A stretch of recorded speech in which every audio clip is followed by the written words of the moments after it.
جانم پسرم، کاری داشتی؟ شنیدم خواست مادرم جدا شی. آره پسرم، چند ساله یه بند داره غور میزنه، دیگه خسته شدم، طاقت ندارم.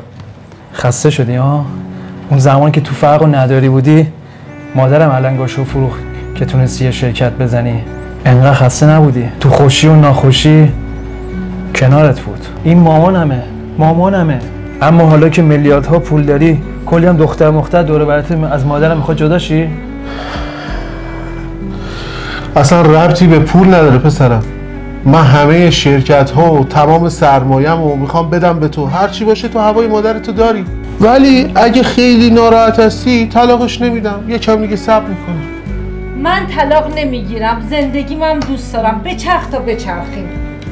طلاق میگیری اونم چجوری؟ فردا تو دادگاه میبینمه. این چه علنگویی که پدر من هنوز نتونسته جبران کنه؟ بابا من خودم طلاقتو میگیرم. بذار دست نماچ کن. نه، فقط دست پدر و مادر. من تو پدرم نیستی؟ آره راست میگی. این شمع برم جمعش کن، این فاز رومانتیکه برای من نگی. برو بابا. تموم شد.